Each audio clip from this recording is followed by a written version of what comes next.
સાથીદાર મિત્રો અને ગુજરાતના રહેવાસીઓ, જીનુભાઈ કાથરોટિયા આપ સૌનું સ્વાગત કરે છે.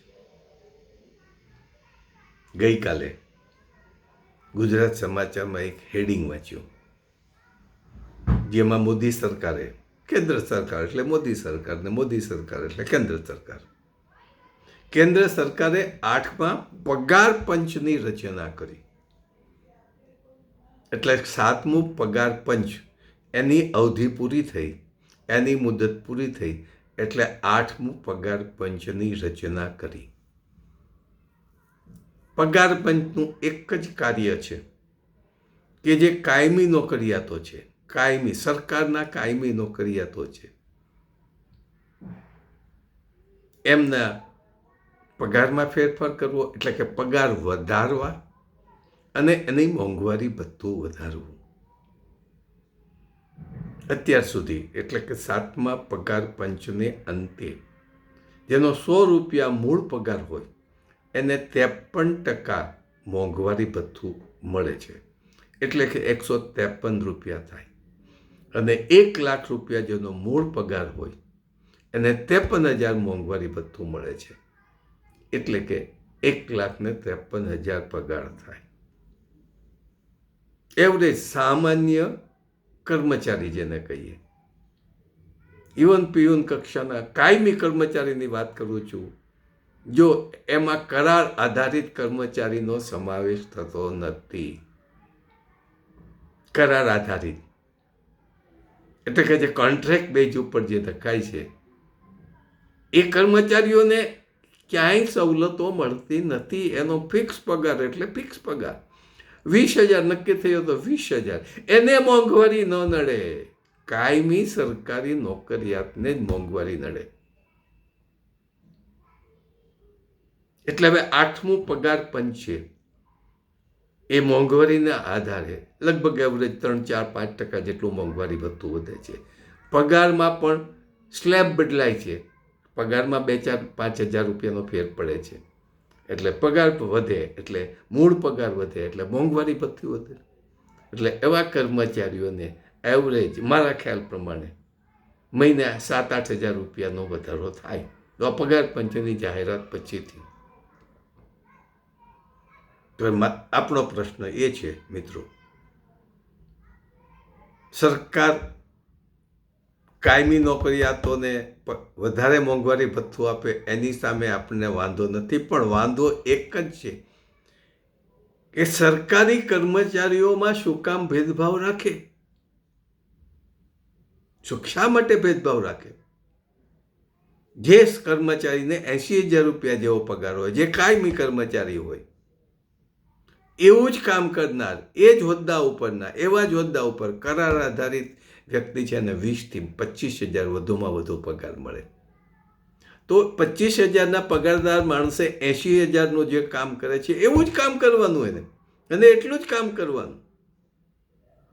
તો પહેલા કાયમી નોકરિયાતને મોંઘવારી નડે, પણ 20 કે 25,000નો કરાર આધારિત કર્મચારીને મોંઘવારી નડતી નથી. કારણ કે ભારતનો નાગરિક ન પણ હોઈ શકે, અથવા તો ભારતના બંધારણમાં તો ભારતે કુદરતે એવા મોદી સાહેબે 2 ભાગ પાડી દીધા છે.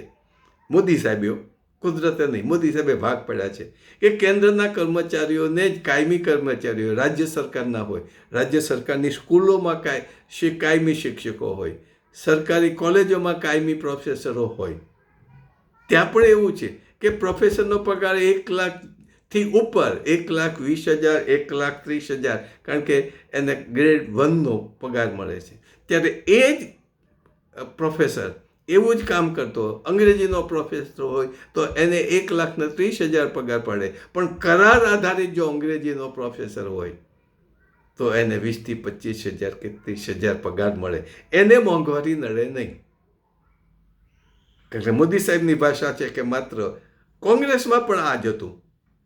સરકારો એક જ સમજે છે કે માત્ર સરકારી નોકરિયાતોને જ પગાર વધારાનો અને મોંઘવારી ભથ્થાનો લાભ મળવો જોઈએ. આ બધાને અંતે એટલે અત્યારે આપણે ગણતરી કરીએ તો કેન્દ્રના 1.5 કરોડ કર્મચારી છે. બધી જ ગુજરાત રાજ્યોના કર્મચારીઓ ગુજરાત છે, બધા સ્ટેટના રાજ્યોની કદાચ ગણતરી કરીએ તો બીજા 1.5 થી 2 કરોડ થાય. એટલે લગભગ ભારતમાં 20% સરકારી કર્મચારીઓ હશે, માંડ હશે. સોરી, 20% નહીં હોય, 1,15,000 તો 2 થી 2.5 કરોડ લોકો કાયમી સરકારી કર્મચારીઓ છે.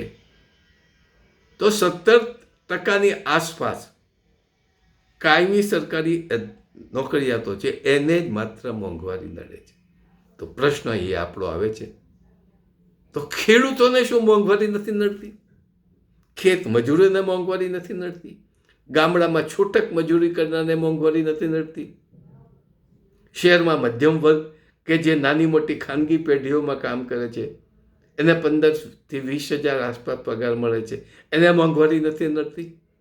મજૂરી કરનાર છૂટક ફેરિયાઓ, પાનના ગલ્લાવાળાઓ, લારીવાળાઓ, એને મોંઘવારી ભથ્થું નથી નડતું? મોંઘવારી નથી નડતી? તો એને મોંઘવારી ભથ્થું કોણ આપશે? એને તો મોંઘવારી સહન કરવાનો વારો આવશે. ભાવ વધે તો એને પોતાના તમામ બજેટમાં કાપ મૂકીને જીવવું પડશે. અને આ ભાવ મોંઘવારી વધે એટલે સ્કૂલવાળાઓ ફી વધારશે, એટલે ફીનો વધારો થાય, સ્કૂલ ફી, કોલેજ ફીનો વધારો થાય. એનો આપણે એક લેવાના જ છીએ. અને આજે રૂપિયાની સામે, ડોલરની સામે રૂપિયો તૂટતો જાય છે. અને તૂટતો જાય છે એનો અર્થ એવો થયો કે આપણે જે ડોલરમાં આયાત કરીએ છીએ એ આપણને આયાત મોંઘી પડશે એટલે મોંઘવારી વધશે.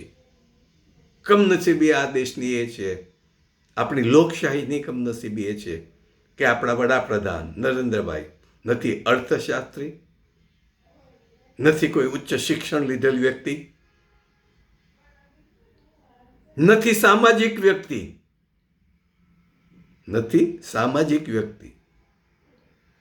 કોઈ પણ વસ્તુ. અને છતાં એની ડિગ્રી માટે તો આજે પણ શંકાઓ છે. અને હમણાં પણ ઉઠ્યું છે, પાછું સુપ્રીમ કોર્ટમાં મારા ખ્યાલ પ્રમાણે પહોંચ્યું છે કે ફરજી ડિગ્રી છે, એવું અત્યારે ત્યાં એની સામે આરોપ મૂકી અને એ અત્યારે ચાલે છે, લિટિગેશન ચાલે છે, કાયદાકીય ઝુંબેશ ચાલે છે. તો આવા પ્રધાનમંત્રી આપણા દેશનું સંચાલન કરે છે. હવે એનું જીવન કેવું છે? તો કે પહેલાના જમાનામાં બ્રિટિશ વાઇસરોય હતા, એની પ્રકારનું લક્ઝરિયસ જીવન જીવે છે. કદાચ આવું જીવન તો ગોંડલ નરેશ ભગવતસિંહજી બાપુ જીવી નથી ગયા. ભાવનગર નરેશ પણ ભૂતકાળમાં આવું જીવન નહોતા જીવતા, સાદાઈ હતી. ગાયકવાડ સરકાર પણ આવું જીવન નહોતા જીવતા, ત્યાં પણ સાદાઈ હતી.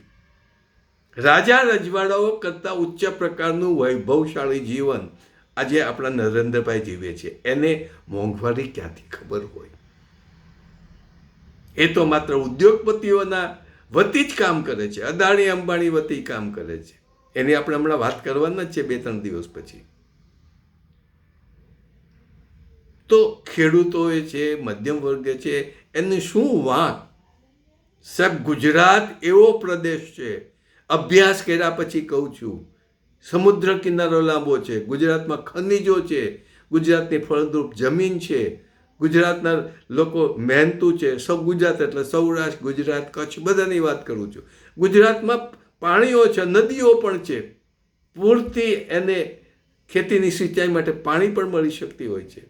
જો ગુજરાત એક સ્વાવલંબી દેશ રાજ્ય બની શકે એમ છે, કોઈના ઉપર નિર્ભર ન રહે, તો પણ ગુજરાતમાં દરેકને નોકરી મળે, દરેકનું જીવન ધોરણ સારું મળે. પણ ગુજરાત તો ખંડિયું રાજ્ય છે, રાજા ન કહેવાય, ખંડિયું રાજ્ય છે. હંમેશા કેન્દ્રએ પોતાના તાબામાં આખા ભારતના તમામ રાજ્યોને ખંડિયા રાજા તરીકે રાખી દીધા છે. દિલ્હીથી જે કે એવું જ એને અહીંયા કરવું પડે. અહીંયા મુખ્યપ્રધાન, ગુજરાતનો મુખ્યપ્રધાન કઈ નિર્ણય ન લઈ શકે, માત્ર ચિઠ્ઠીના ચાકર છે. અને ત્યાંથી ઉચ્ચ સચિવાલયમાંથી ચીફ સચિવનો ઓર્ડર ગુજરાતના ચીફ સચિવને આવે અને એ પ્રમાણે પ્રધાનોએ સહી કરવી પડે. આપણે ગુલામ છીએ. અને છેલ્લે મોદી સાહેબે તો બધાને ગુલામ બનાવી દીધા. સચિવાલયના બધા જ પ્રધાનનો ગુલામ છે. મોદી સાહેબ જે ભાષા બોલે એને ભાષા બોલવી જ જોઈએ, વિરોધ ન કરાય. મિત્રો, આ દેશની આ પરિસ્થિતિને આપણે ક્યાં સુધી ચલાવી લેવું છે? રામના નામે ને હિન્દુત્વના નામે કમનસીબી એ છે કે ઉચ્ચ માનસ ધરાવનારા માણસોના મગજમાં મોદી સાહેબે એવો ભય ભરાવી દીધો છે કે મોદી ન હોત તો મુસ્લિમો આપણી ઉપર દાદાગીરી કરી નાખે, મુસ્લિમોની વસ્તી વધી જાત અને આપણને ગુલામી બનાવી દે. આવું તો RSS અને ભાજપની મોદી સાહેબે લોકોના મગજમાં, એજ્યુકેટેડ લોકોના મગજમાં ઘુસાડી દીધું છે. જે 1% અડધો ટકો પણ નહીં એવા માથાભારે મુસલમાન તમને ગુલામ બનાવશે, એવું આપણામાંય છે. આપણામાં વ્યાજખોર ઓછા છે અને એ બધા વ્યાજખોરની આપણે વાત કરવાના છીએ. એ ઉચ્ચ કક્ષાએ, રાજકીય કક્ષાએ કનેક્ટેડ છે. તો મિત્રો, હવે તો જાગો.